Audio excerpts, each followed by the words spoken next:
Hello guys, welcome back to our another video. तो आज का ये जो वीडियो है उसमें हम कंपैरिजन करने वाले हैं दो कंट्रीज़ के दरमियान में। एक तो है यूक्रेन और दूसरा है लेटविया।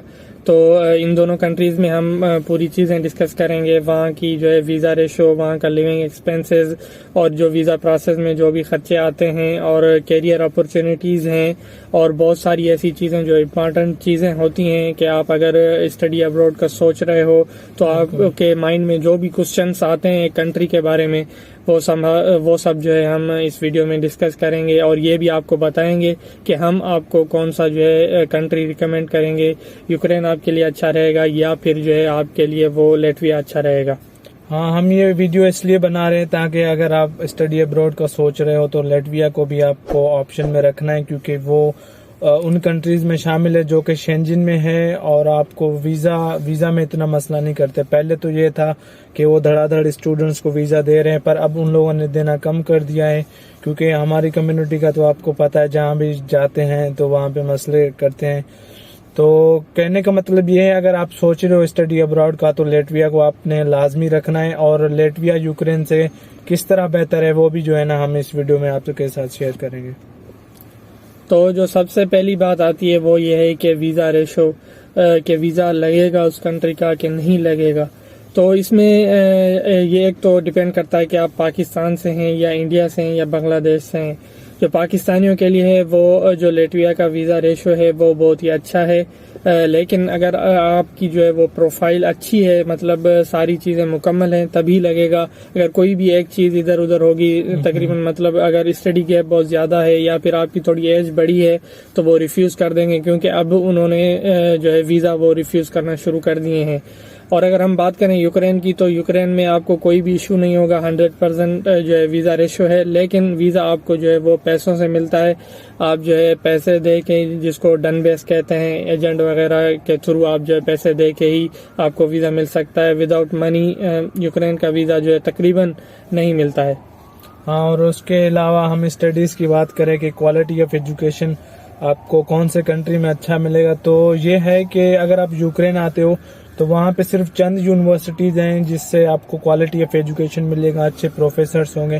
बाकी जो भी यहाँ पर है मतलब कि यूनिवर्सिटीज़ हैं वो मतलब आप आओगे, उनको फीसिस दोगे और अपना टाइम पास करोगे, आप ग्रेजुएट हो जाओगे। उनको सिर्फ पैसे से मतलब होता है, पर जो चंद यूनिवर्सिटीज़ हैं वो बहुत ही अच्छी हैं। पर अगर हम लेटविया की बात करें क्वालिटी ऑफ एजुकेशन की, तो वहाँ पर आपको जो भी मतलब यूनिवर्सिटीज़ हैं वो मतलब कह सकते हैं कि वहाँ पे क्वालिटी ऑफ एजुकेशन है, रिनाउंड प्रोफेसर्स हैं, और जैसे कि वो शेंजन की डिग्री होगी तो आप उस डिग्री को लेके अगर किधर भी चले जाते हो तो आपको बहुत सी अपॉर्चुनिटीज़ हैं। और उसके अलावा जैसे कैरियर अपॉर्चुनिटीज़ की बात करें तो वो लेटविया से अगर आपकी मतलब क्वालिफिकेशन है तो आपको बहुत सी अपॉर्चुनिटीज़ हैं। आप जो है कंट्री स्विच कर सकते हो, जर्मनी जा सकते हो, आप शेंजन के किसी भी कंट्री में जा सकते हो अगर आपके पास लेटविया की डिग्री है। पर अगर आप वो डिग्री यहाँ से करके जाते हो तो आपको मसला होगा, आपके लिए जो करियर अपॉर्चुनिटीज़ हैं वो कम हो जाएंगी, क्योंकि यहाँ पर सिर्फ चंद यूनिवर्सिटीज़ हैं। अगर वहाँ से आप डिग्री करते हो तो वेल एंड गुड, आपके पास जो है ना करियर अपॉर्चुनिटीज़ होंगी। अगर आप और यूनिवर्सिटीज़ से करते हो तो फिर मतलब करियर अपॉर्चुनिटीज़ जो है ना बहुत ही कम हो जाएंगी। तो कहने का मतलब ये था कि करियर अपॉर्चुनिटीज़ और क्वालिटी ऑफ एजुकेशन वहाँ पर अच्छा है लेटविया में, पर यहाँ पे कुछ अच्छी यूनिवर्सिटीज़ हैं जो आपको क्वालिटी ऑफ एजुकेशन देती हैं। हाँ, और उसके बाद इम्पॉर्टेंट चीज़ ये है कि जो कि माइंड में आती है वो ये है कि वीज़ा प्रोसेस में और एडमिशन प्रोसेस में कितना जो है वो एक्सपेंस लग जाएगा। तो अगर हम बात करें यूक्रेन की तो यूक्रेन में ऐसा है कि यहाँ पर यूनिवर्सिटीज़ की फ़ीस थोड़ी कम है, लेकिन आपको जो है वो डन बेस के पैसे देने पड़ते हैं, या फिर यहाँ पर जो एयरपोर्ट क्लियरेंस है उसके पैसे देने पड़ते हैं। तो कुल मिला के अगर हम कंपेयर करते हैं वहाँ का, तो वहाँ की थोड़ी फ़ीस ज़्यादा है, लेकिन वहाँ पे आपको जो है वीज़ा, सिर्फ वीज़ा की फ़ीस भर के जो कि $300-400 होती है, उसके बाद वो आपको मिल जाता है। कोई डन बेस वगैरह के आपको पैसे नहीं देने पड़ते, तो तकरीबन जो है वो सेम ही आ जाता है। होता है, जिसमें अगर हम पाकिस्तानी रुपयों में बात करें तो 10 से 12 लाख जो है दोनों कंट्रीज का खर्चा आ जाता है। लेकिन अगर हम ये तो फर्स्ट ईयर का होता है, लेकिन अगर हम सेकेंड ईयर या थर्ड ईयर की बात करें तो यूक्रेन आपको सस्ता पड़ेगा, क्योंकि यहाँ की यूनिवर्सिटीज़ की जो फीसें हैं वो कम हैं, और जो लेटविया की हैं यूनिवर्सिटीज़ उनकी फीसेस बहुत ही ज़्यादा हैं। वहाँ पर आपको जो है थोड़ा ज़्यादा खर्चा लग जाएगा वहाँ पे। और उसके बाद आते हैं कि लिविंग एक्सपेंसेस यूक्रेन में क्या हैं और लेटविया में क्या हैं।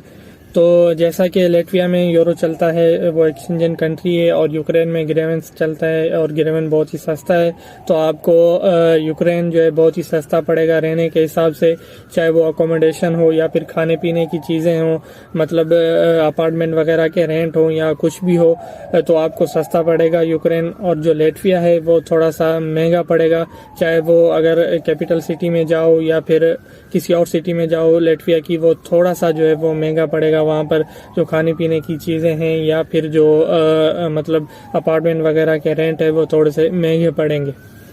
हाँ, और जो मोस्ट इम्पोर्टेंटली ये होता है कि स्टूडेंट के लिए मोस्ट इम्पोर्टेंट जो चीज़ होती है वो पार्ट टाइम जॉब्स होती हैं। तो वो ये होता है कि कहाँ पर आपको ज़्यादा मिलेंगी या मिलने के चांसेस जो है वो ज़्यादा है। वो ये है कि अगर आप बाहर जाते हो जिस कंट्री में इंग्लिश नहीं बोली जाती, तो ये मोस्ट इम्पोर्टेंट है कि आपको वहाँ की लैंग्वेज सीखनी होगी। अगर एक बार आपने लैंग्वेज सीख ली तो आपके पास बहुत सी अपॉर्चुनिटीज़ हैं।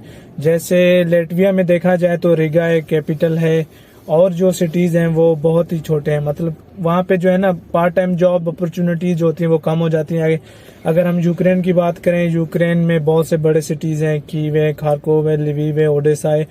तो यहाँ पर जो पार्ट टाइम मिलने के चांसेस हैं वो ज़्यादा हैं एज़ कम्पेयर टू लेटविया के, क्योंकि वहाँ पर सिर्फ रिगा ही है जहाँ पर अपॉर्चुनिटीज़ हैं पार्ट टाइम जॉब मिलने की, और भी हैं सिटीज़ पर वहाँ पर बहुत कम है। तो इस चीज़ को देखा जाए तो यहाँ पर जो है ना आपको ज़्यादा चांसेस हैं कि पार्ट टाइम जॉब जो है ना मिल जाए।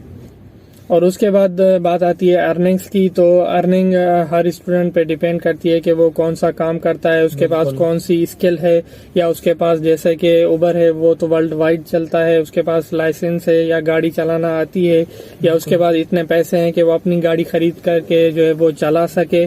तो देखें, ये जो यूरोप की जितनी भी कंट्रीज हैं, सिवाय जो बड़ी कंट्री हैं जर्मनी, इटली वगैरह, तो बाकी जो भी छोटी कंट्री हैं उनमें लैंग्वेज बैरियर तो है ही है। लैंग्वेज बैरियर की वजह से यहाँ पर आपको जो काम है वो बहुत ही कम मिलता है। तो अर्निंग्स का जो हम करते हैं, पहली बात तो अगर आपको लैंग्वेज आती है, वो चाहे लेटविया में हो चाहे यूक्रेन में हो, अगर आपको लैंग्वेज आ गई तो आपकी जो अर्निंग्स है वो मतलब डबल हो जाती हैं। अगर आपको लैंग्वेज नहीं आती तो ये एक दो काम ही बचते हैं, जैसे कि डिलीवरी, फूड डिलीवरी का हो गया या फिर उबर का हो गया, तो वही आपको काम मिलेंगे। और उसमें जो है अर्निंग्स वो आप पर डिपेंड करता है कि आप कितना काम करते हो और कितना मतलब 10 घंटे चलाते हो गाड़ी, 5 घंटे चलाते हो, वो आप पर ही डिपेंड करता है। लेकिन अगर हम एवरेज बात करें तो जो लेटविया में वो यूरोज में अर्निंग होती है, और वो तकरीबन 800 या 1000 यूरो कमा सकते हैं, जो कि अपनी जिनके पास गाड़ी है या उबर चलाते हैं, या फिर जो स्किलफुल लोग हैं जो कि रेस्टोरेंट वगैरह में काम करते हैं और उनको थोड़ी बहुत लैंग्वेज आती है, वो भी इतना कमा सकते हैं। और यूक्रेन में भी इतनी अर्निंग हो जाती है, लेकिन यूक्रेन में डॉलर्स में होती है, तकरीबन 700-800 डॉलर हो जाते हैं अगर आपके पास अपनी गाड़ी है या फिर आपको कोई स्किल आता है और लैंग्वेज थोड़ी बहुत आती है, तो फिर आप इतनी अर्निंग कर सकते हैं। इसके अलावा आप इतनी अर्निंग नहीं कर सकते दोनों भी कंट्रीज में।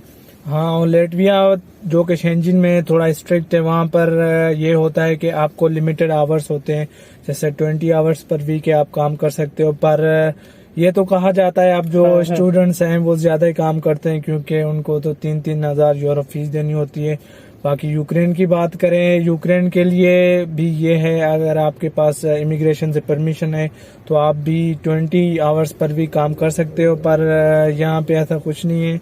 लोग जो स्टूडेंट जो है 10 आवर्स पर डे करते हैं, 12 करते हैं, या जो मतलब रेस्टोरेंट में काम करते हैं तो 12 आवर्स भी कर जाते हैं, 7 आवर्स करते हैं। तो जितना ज्यादा करेंगे वो यही कमाते हैं, मतलब ऐसे ही कमाते हैं। अगर आपके माइंड में ये है कि जैसे सैफ ने बोला कि जो है लेटविया में 800 यूरो में कैसे कमाऊंगा, 3 आवर्स पर डे के हिसाब से मैं कैसे कमा सकता हूं, तो वहाँ पे स्टूडेंट्स हैं जो कमा रहे हैं। और आपको कुछ ऐसे स्टूडेंट्स भी मिलेंगे जो बोलेंगे कि नहीं ये पॉसिबल नहीं है। मतलब हर स्टूडेंट का अपना एक्सपीरियंस होता है, तो वो स्टूडेंट्स भी हैं जो कमा रहे हैं। बाकी इसकी you don't need to worry कि जो है ना 3 आवर्स पर डे के हिसाब से मैं कमा नहीं सकता। बहुत से स्टूडेंट हैं जो अंडर द टेबल काम करते हैं और अपने खर्चे जो है ना निकालते हैं। वो आप पे डिपेंड करता है कि आप किस तरह से वहाँ पर जाके चीजों को हैंडल करते हो, वो आप पे डिपेंड करता है। ऐसा नहीं है कि हमने बोल दिया हाँ भाई इतना आप जाकर वहाँ पर अर्न कर सकते हो और आप वहाँ पर जाकर बैठ जाओ और आप अर्निंग कर सको, ऐसा तो बिल्कुल नहीं हो सकता। वो सारा कुछ आप पर ही डिपेंड करता है कि आप मतलब कितनी मेहनत करते हो और चीजों को कैसे हैंडल करते हो।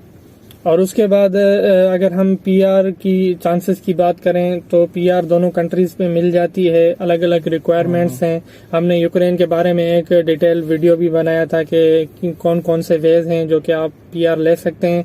और लेटविया में भी तकरीबन सेम ही वेज हैं जो कि कॉन्ट्रैक्ट मैरिज होता है या फिर आप यहाँ पर 5 इयर्स का जो है अपना अरसा वहाँ पर रहो और उसके बाद बिजनेस इन्वेस्टमेंट होता है। तो ये सारी चीजें होती हैं। मतलब दोनों कंट्रीज में आपको पीआर मिल जाता है, लेकिन जो मतलब आपके लिए फायदेमंद पीआर है वो आपको लेटविया का होगा क्योंकि वो एक शेंजन कंट्री है। आपको वहाँ का पीआर मिल गया तो मतलब वो एक पावरफुल हो जाएगा और आप कहीं भी ट्रेवल कर सकते हो, कहीं भी जा सकते हो, आ सकते हो एज कम्पेयर टू यूक्रेन, क्योंकि यूक्रेन अभी तक शेंजन में नहीं है। यूरोपियन कंट्री तो है लेकिन सिर्फ वो बाय एरिया है यूरोपियन, और यूरोपियन का मेंबर भी नहीं है। तो मतलब कि उसका जो है वो ज्यादा फायदा होगा अगर आप लेटविया की जो है वो पीआर लेते हो। हाँ, और जैसे सैफ ने बोला अगर आपको लेटविया की पीआर मिल गई तो फिर तो आपके मजे ही मजे हैं।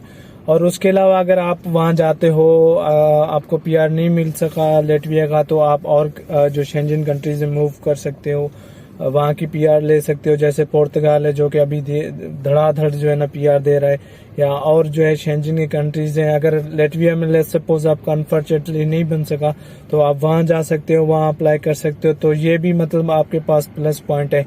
पर अगर आप यूक्रेन आ सकते हो तो यहाँ से मूव करना शेंजन में काइंड ऑफ वेरी डिफिकल्ट हो जाता है आपके लिए। और उसके बाद है कि हम आपको कौन सा कंट्री रिकमेंड करते हैं। पहली तो बात यह है कि आपके प्रोफाइल पर डिपेंड करता है। अगर आपका प्रोफाइल वीक है, गैप ज्यादा है या फिर आपकी एज ज्यादा है तो फिर आप जो है यूक्रेन के लिए ट्राई करें और मतलब एजेंट किसी मतलब यकीन वाले बंदे को डन बेस के पैसे वगैरह देकर आप यहाँ पर पहुंच सकते हैं। यह भी एक बहुत ही अच्छा कंट्री है। ऐसे नहीं है कि मतलब बहुत ही घटिया है, यहाँ पर कुछ नहीं है, ऐसा कुछ भी नहीं है। यह भी एक जबरदस्त कंट्री है। और अगर आपका प्रोफाइल मजबूत है, स्ट्रांग है, तो आप जो है पहले लेटविया के लिए जो है ट्राई करें क्योंकि वो शेंजन कंट्री है। आप वहां पर जाएंगे तो आपको बहुत सारी जो है अपॉर्चुनिटीज मिलेंगी। तो अगर आप फ्रेश हैं, आपका आइल्स वगैरह हुआ है, मतलब कोई स्टडी गैप वगैरह नहीं है, बिल्कुल स्ट्रांग है आपका केस, तो फिर आप जो है वो लेटविया के लिए ही जो है ट्राई करें।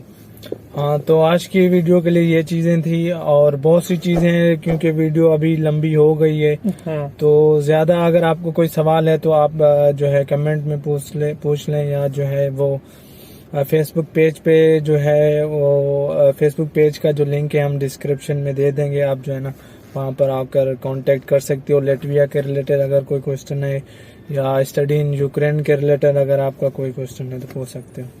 तो चलो मिलते हैं अगली वीडियो में। Rage on that beat, going crazy.